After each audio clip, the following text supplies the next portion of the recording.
ഈ സാധാരണ ഉള്ളി നമ്മൾ അരിയുന്ന സമയത്താണ് നമ്മൾ കണ്ണിന്ന് വെള്ളം വരാറുള്ളത്. പക്ഷേ അത് ഉള്ളി മുറിക്കുന്നതിന് മുമ്പ് തന്നെ കണ്ണിന്ന് വെള്ളം വരേണ്ട സ്ഥിതിയാണുള്ളത്.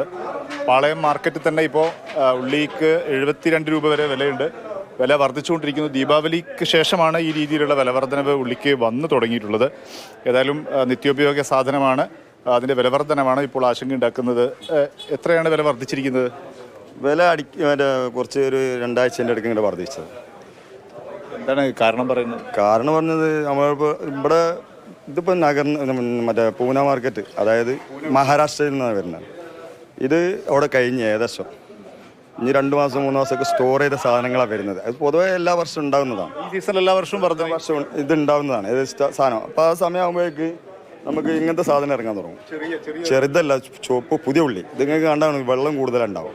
ഡ്രൈ ഇതും മഹാരാഷ്ട്രയിൽ തന്നെ വരും, അല്ലെങ്കിൽ കർണാടകയിൽ നിന്ന് വരും. പക്ഷേ ഇത് കുറേ മഴ കൂടുതൽ ചെയ്തതിനെ കൊണ്ട് കൃഷി നശിച്ചു പോയിട്ടുണ്ട്. അപ്പോൾ അതിൻ്റെ ഒരു മാറ്റങ്ങളാണ് പിടിച്ചു നിർത്താനുള്ള മറ്റുള്ളിയുടെ പ്രൊഡക്ഷൻ. അതായത് ഇപ്പോൾ മറ്റേ ഞാൻ ആദ്യം കാണിച്ച ഉള്ളി 72 രൂപ വില മാർക്കറ്റിൽ. ഇപ്പോൾ ഇത് 58 രൂപയുള്ളൂ. ഇതിവിടെ വന്നാൽ തന്നെ സാധനം സുലഭമായി വന്നാൽ തന്നെ എന്താവും, മാർക്കറ്റ് താഴോട്ട് വരും. ഇനി ഇപ്പോഴത്തെ വർധനവിൽ കുറച്ച് കാരണം ഒന്ന് ദീപാവലിൻ്റെ അവിടെ ആഘോഷമായിട്ട് ഒരു ആഴ്ച ലീവായിരുന്നു. ഇപ്പം 2 ദിവസം മുമ്പേ മാർക്കറ്റ് ഓപ്പൺ ആയിട്ടുള്ളൂ. അത് കൂടുതൽ സജീവമായി കൂടിയിട്ട് കേരളത്തിലേക്കുള്ള വരവ് കൂടുമ്പോൾ സ്വാഭാവികമായിട്ട് എന്താവും, വില താഴ്ത്തു. മഴയുടെ പ്രശ്നത്തിന് കൂടുതൽ മാർക്കറ്റ് ക്ലോസ് ആയത് കൂടി ഒപ്പരായതുകൊണ്ടാണ് എന്താണ് വില വർധന ഉണ്ടാകാൻ കാരണം.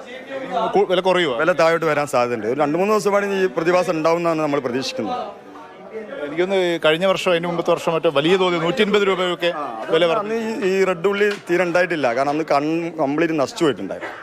മറ്റേതിൻ്റെ അവസാനത്തോട് കൂടിയിട്ട് ഇതിൻ്റെ ഉൽപ്പാദനം ഉണ്ടാവണം, വരവുണ്ടാവും. ഉള്ളിക്ക് പകരം മറ്റ് വസ്തുക്കൾ ഉപയോഗിച്ച് തുടങ്ങും. കാരണം ഇതിൻ്റെ ഇപ്പോൾ ചിലവും തന്നെ കുറഞ്ഞിട്ടുണ്ടാവും. കാരണം നമുക്കാർക്കും വരുമാനത്തിൽ വർധന വന്നിട്ടില്ലല്ലോ. അപ്പം നമ്മൾ 1 കിലോ വീട്ടിലേക്ക് വാങ്ങുന്നവന് അവൻ്റെ ചിലവിനനുസരിച്ചിട്ടുണ്ടാവും 1/2 കിലോയാക്കി മാറ്റും.